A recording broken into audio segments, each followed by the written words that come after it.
Good evening, Dr. D. My name is Jeremy Baxter. This is my final presentation for RESR 625.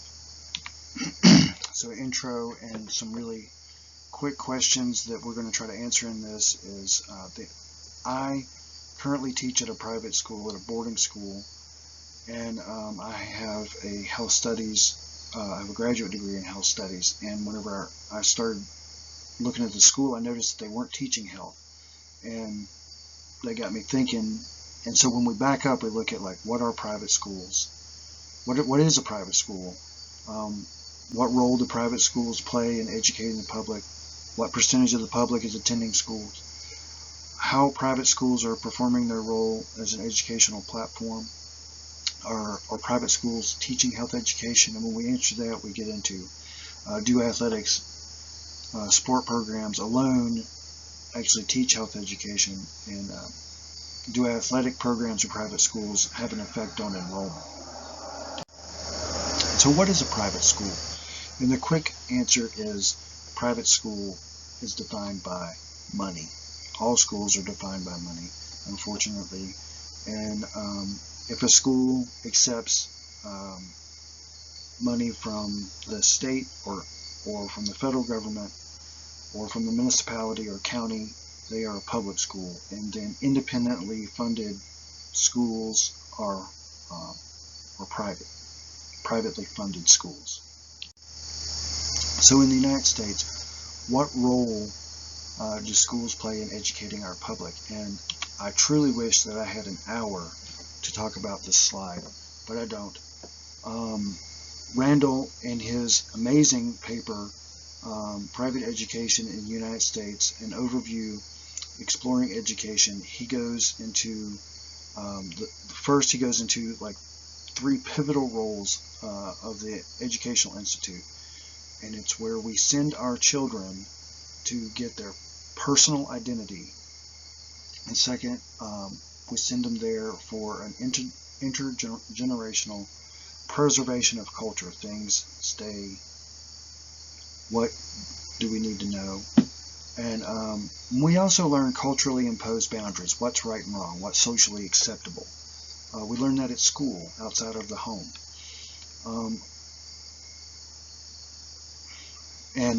Randall then moves on to a historical overview of education. And really quickly, if we think about the United States, starting out as a British colony, the masses had no education, or had very little education. And as we move into a republic where the public votes,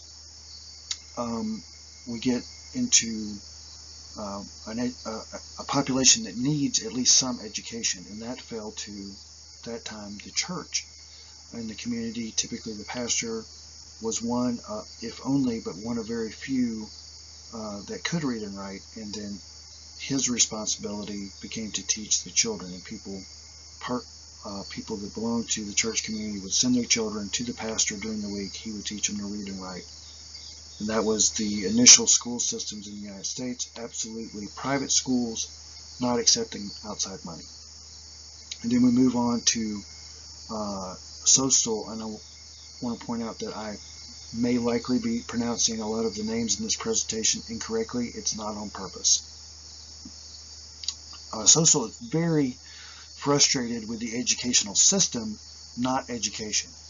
And in his article, Escaping the Educational Blob, he talks about children being trapped in a government-run monopoly. And he is frustrated with the glacial-like pace that it takes school systems to adapt to anything. And in an ever-changing, technologically based society, and all these jobs, our adults, our children who will be adults, need to have some sort of basis, and he pushes for private school systems that have the ability to change more rapidly. And then finally, Lebrère, he talks about public schools for private gain, and what he's talking about, how if we think about the first reading where Randall was talking about how the colonial system, and how children go and learn so they can help with the community. RESR says the same thing, only we've moved away from children learning to become in the community as much as the children need now in the public school system go for individual accomplishment. Not at all concerned with the community at large. That this public school system has become a drain on the community, and that and he questions in this paper the validity of public school if it is not for public gain, and that the private schools have much more community benefit than the public schools. So from these three, what role do private schools play in educating our public? Well, Lebrunier says that they're helping the community. Social says that private schools are able to adapt quicker, especially when it comes to technology. And Randall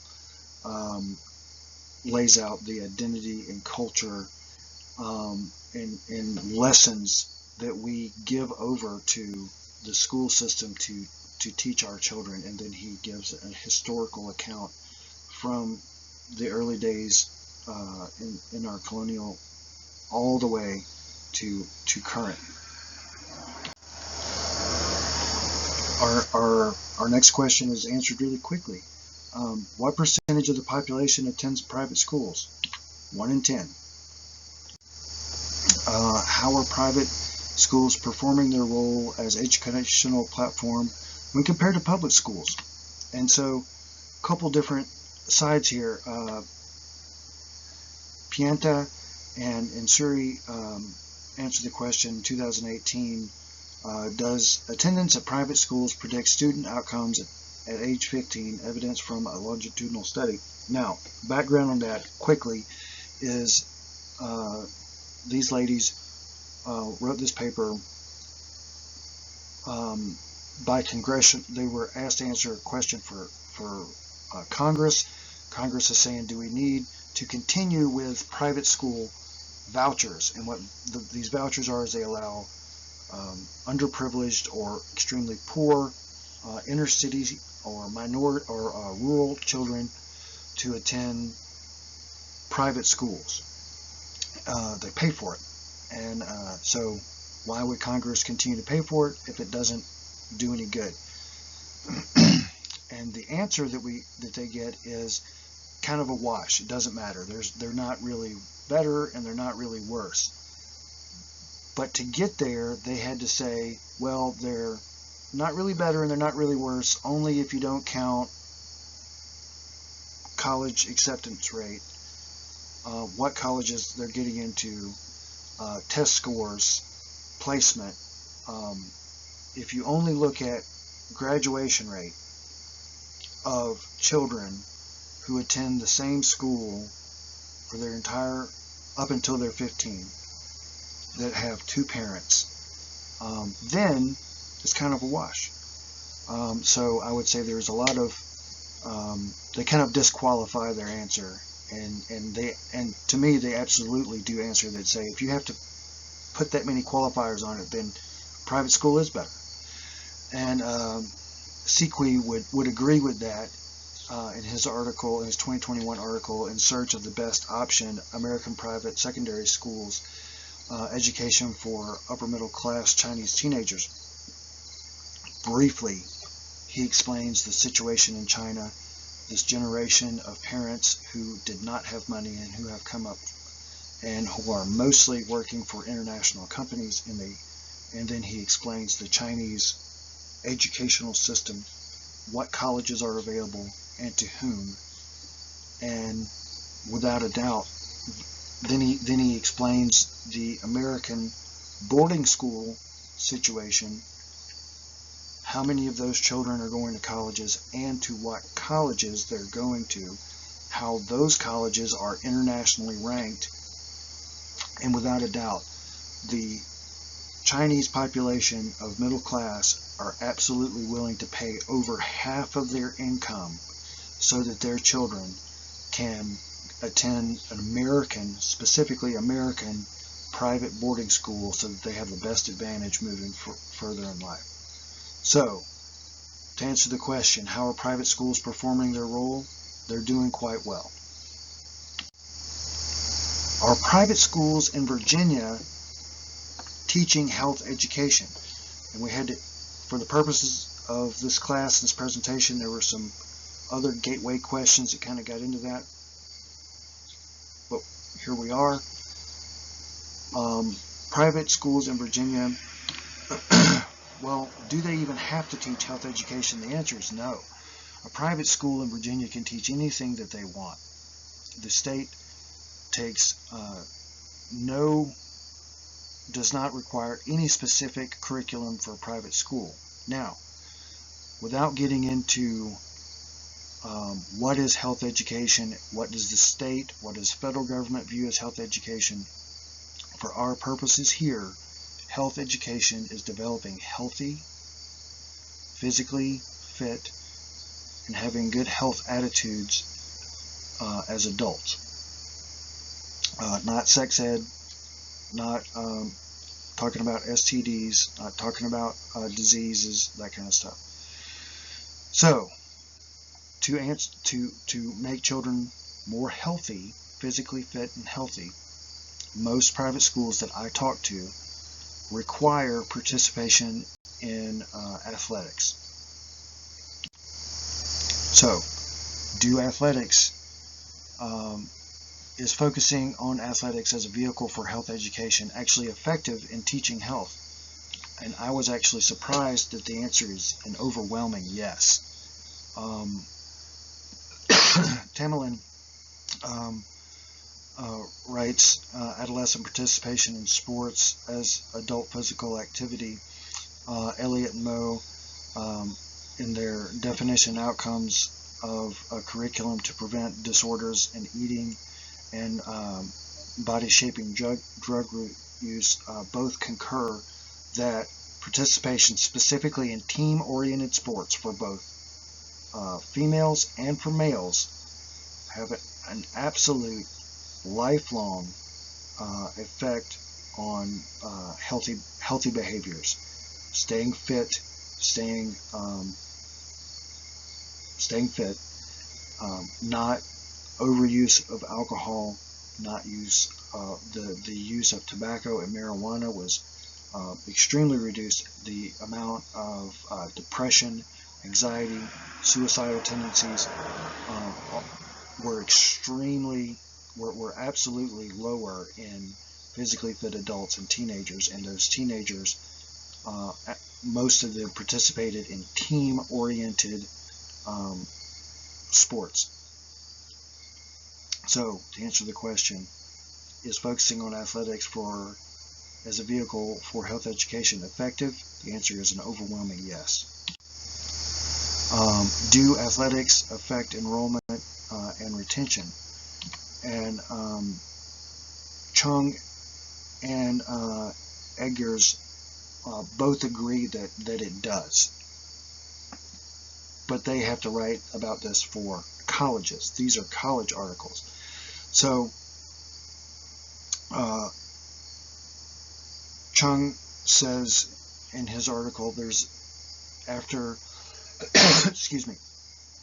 a significant national accomplishment athletically, that there's a 2-year spike in enrollment, and he qualifies enrollment as being highly qualified and less qualified, but the numbers for applications go up for both for about a 2-year period, and then they go down, both qualified, highly qualified, and less qualified applicants. But after a significant sporting achievement, they go up.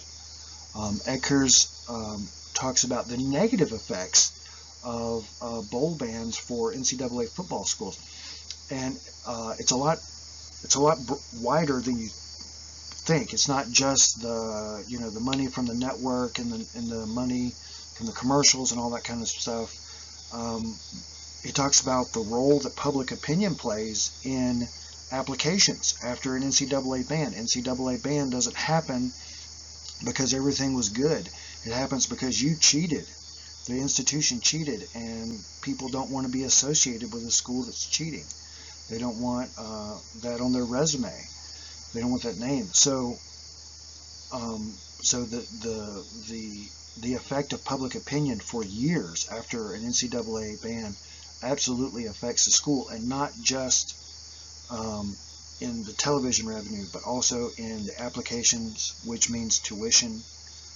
So the person who is already going to school there, that's getting a degree in arts and letters, will see a decrease in faculty.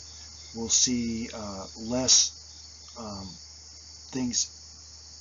less development of their department, and they could very well see a increase in tuition, or a spike in tuition within about a year and a half, 2 years after a ban on NCAA bowl games. So, do athletics affect enrollment? They absolutely do in college. So what's our conclusion?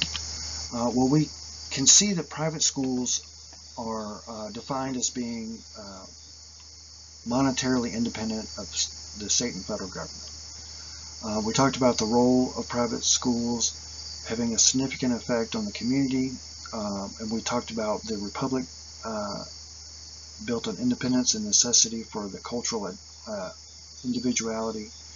Understood a little bit about 1 in every 10 American children attend a private school. So that's a lot.